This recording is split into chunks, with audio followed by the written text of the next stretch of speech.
Okay, my name is Ms. Hadi. I'm going to be sharing this video. The purpose of this video is to show you how to look at and apply the criteria for the rubric for 2020 on the AP World History exam. And we're going to practice applying the rubric to the 2010 DBQ. Now, I've made for my students a distance learning DBQ guide, so make sure you refer to this, just a basic essay structure, of course, an introduction, body paragraph, body paragraph, body paragraph, and a conclusion, although you might want to add another body paragraph potentially just for outside evidence if you want to make sure you get that, or just for more sourcing, just to get that. So first, we should all be familiar with this. We should also all be familiar with the rubric for 2020, which is significantly different from the 2010 rubric. Some things you want to Google right now so that you have them open on your screen or that you'll look at as soon as you're done with this video are the 2010 DBQ question, the 2010 DBQ student sample essays, and you literally just have to Google and you'll find it. So 2010 DBQ for AP World History, 2010 student sample essays, and the 2020 rubric. Make sure you're looking at the right rubric. Now there's some benefits to looking at the student samples just to see what students can write, even though you know that this rubric that we're looking at now is wrong because of course it's changed.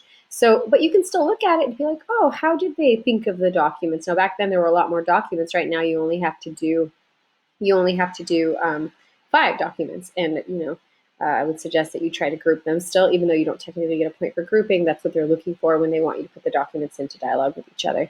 And then here they say analyze point of view in 2 documents. That's what we now call like sourcing, is potentially sourcing. So you should know about sourcing, and it gives you ideas for how you could group the documents. Maybe they could group them by, oh, these are low wage documents, these are the growth of mechanization documents. And of course, this point, identifying and explaining what the need for an additional type of document is no longer something that you do. So don't do that. Okay, so just look at the student sample examples to get a sense for how students can argue and how they can use these things. And then take a look at the question. The 2010 DBQ question is asking for you to analyze similarities and differences in the mechanization of the cotton industry in Japan and India in the period from the 1880s to the 1930s, and of course this part no longer applies, so don't do that. So a big mistake that a student might make is that they'll jump right away into doing similarities and differences for Japan and India, and they'll skip over this part, in the mechanization of the cotton industry, which means about how it relates to using machines in the cotton industry. So make sure everything you talk about comes back to this.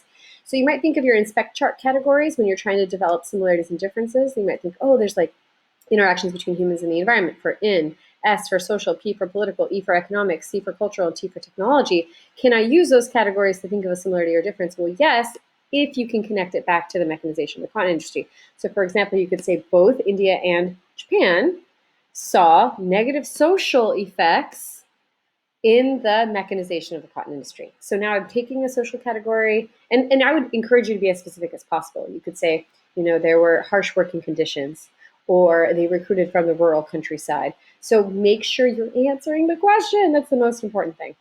And then as you look through the documents, you want to think, how does this document answer the question? How does this document answer the question? And if they seem to be suggesting the same similarity, then put them together. If they seem to be suggesting something else, put them somewhere else. Now you need 2 documents to make a group, at least, and you can use a document in more than one way. Always consider that the person who is the source could be trusted or could not be trusted based on their experience or familiarity, and make sure you explain that. You explain, oh, well, this person is from this area, so maybe he has more familiarity with what actually happened.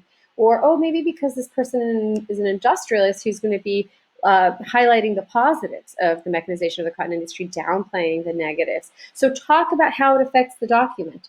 You can say that, and you see that in this. Okay, so once you've looked at the student sample essays and the question, and you've looked at all the documents, then you want to start writing. And we're going to look at 2 students' essays right now. I've asked their permission, and thankfully both Ethan and Alicia, which are consistently good students, have allowed me to use their essay to help you.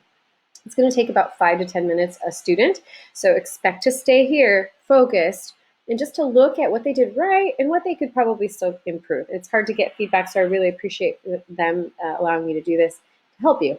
The one thing I want to remind you is you're going to be writing under pressure during the AP test, so you want to abbreviate document to doc. You want to make sure you name every document. You don't want to have a super elaborate introduction with a lot of historical context because you're trying to write quickly and for points. So if you can, great, but you might, forget. The trick is just to write, or don't freeze. As a reminder, I just want to do one thing, is to remind you that, in this introduction for the DBQ, it's different than what I've taught you in other essays. I want you to start right away with a thesis and then a grouping sentence where you tell me which documents support which part of your thesis. If that's all that's in your intro, that's great.